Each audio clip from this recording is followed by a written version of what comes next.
All right, welcome back to the channel. So, Paulie Malignaggi was asked what he would do if he was Al Haymon with these welterweights, and he gives his opinion. This will be a video where I am fairly respectful of Paulie Malignaggi. I kind of want to be done with a lot of the animosity that I feel for certain media members. So I listened to what Paulie Malignaggi had to say. Paulie Malignaggi is a bright guy. He had some interesting points of view, some things that I disagreed with. Let's talk about that in this video.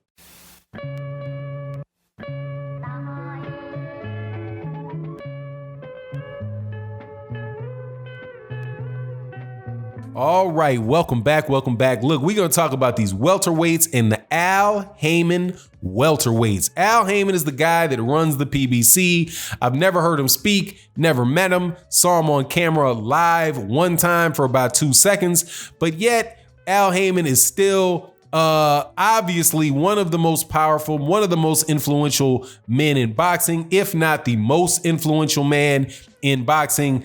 It got to lead aside, some of these guys like John Skipper, who controls the purse strings for DAZN, or maybe the guy over at Fox, who's the vice president. I can't remember what his name is. He doesn't speak nearly as much as John Skipper does, but he's obviously a very powerful dude because he's controlling the budget for Fox. And then obviously there's Steven Espinoza, who controls the budget for Showtime. And I don't know who controls that budget for ESPN, but more than likely it's some upper level VP. But you take away the boxing executives who are responsible for the actual budgets of the networks that air the fights. And I think it's safe to say that Al Haymon is one of the most powerful men in boxing.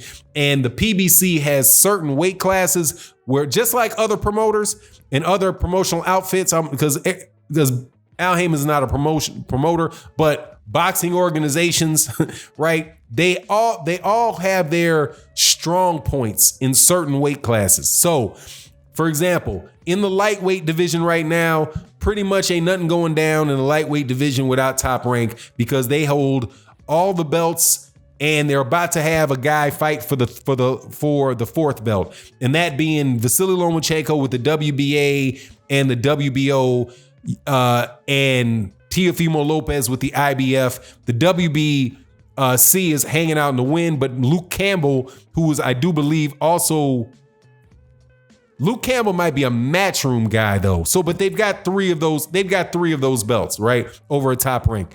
Same thing goes with Top Rank at 140 pounds, where they have all of the belts at 140 pounds with between Josh Taylor and Regis Prograis. But once you creep into the 154 pounds and the 147 pounds and the 154 pounds, that is the land of the PBC. They hold those two weight classes down, in that they have 3 of the 4 major belts at welterweight and 3 of the 4 major belts at 154 pounds. So you see, when you talk about the welterweights, you're essentially talking about what Al Haymon is going to do, what he's going to do, the fights that he should be setting up.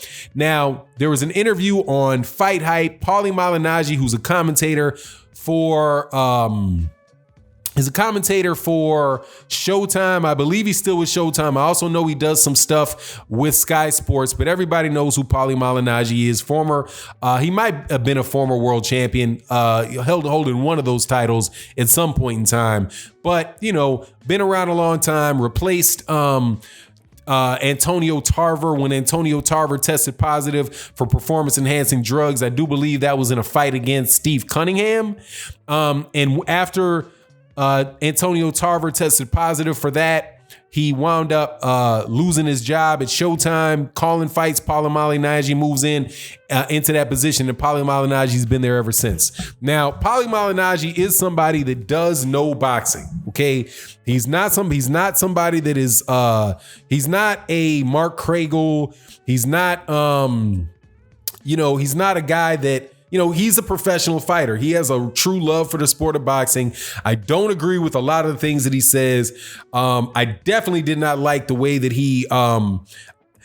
I really didn't like the way that he handled himself specifically around Deontay Wilder, and because the dude clearly has just a foul taste in his mouth for Deontay Wilder, and it was coming out on a pretty regular basis. So kind of stayed away from talking too much about what he said. But look, man, we are in the middle of this nonsense. I love boxing, so I'm listening to what anybody and everybody has to say about the sport of boxing during this time when this is off. So when Paulie Malignaggi went on to Fight Hype, and I gotta say this again, I think I said it in the last video, go check out Fight Hype. Fight Hype has a bunch of very good interviews that are up that they've done in the last couple days. So if you're looking for your boxing fix and you're looking for something just, something to get you, get your boxing mind or your interest in boxing going, go check out those videos. They're very good. But Paulie Malignaggi lays out what he thinks Al Haymon should do as far as matching up these welterweights. And I thought that it was very good, man. I would change some stuff, but I think that the approach that he took, I think that it's pretty reasonable. First thing he said was he's talking about Danny Garcia versus Manny Pacquiao. Because of first, let me name who the welterweights are that we're talking about with the PBC.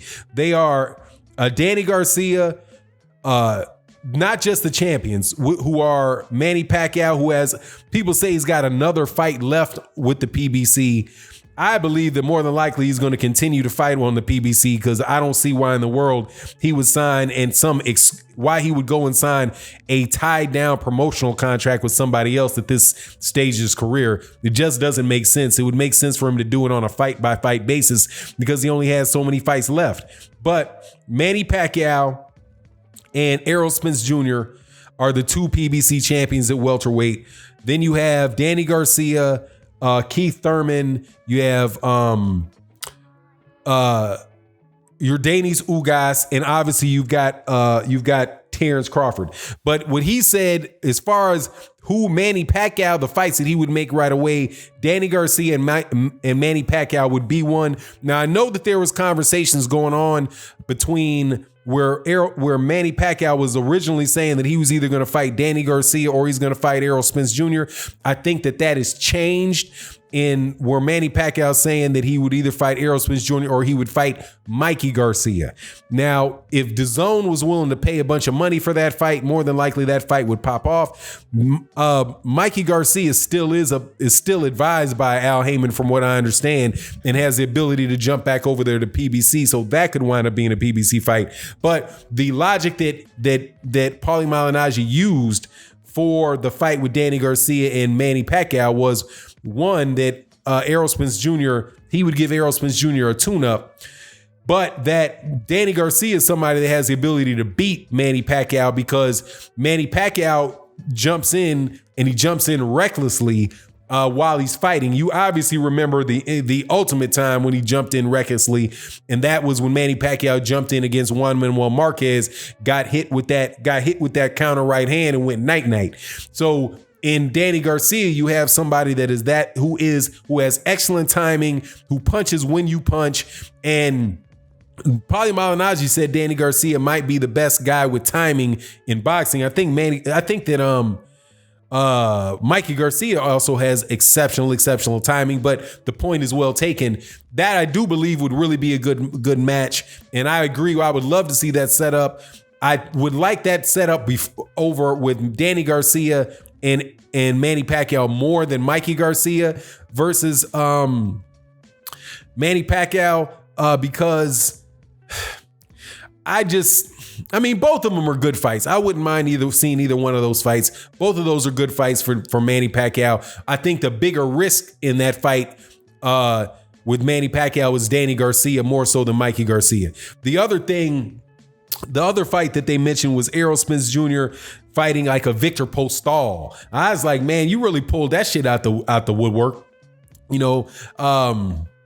Where'd that come from? But I think it is actually, man, it's a pretty decent matchup for him, because Victor Postal probably should have already been fighting at 147 pounds. He's a 6 foot tall guy. I think he was supposed to fight Jose Ramirez, but I don't know if that fight with Jose Ramirez is actually signed. Everything got pushed off, but I'm sure that Victor Postal would take a fight with Errol Spence Jr.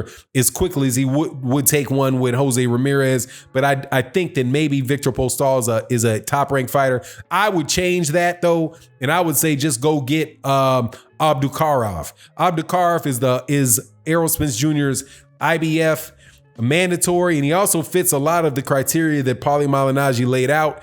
And when he said he's looking for somebody for Errol Spence Jr.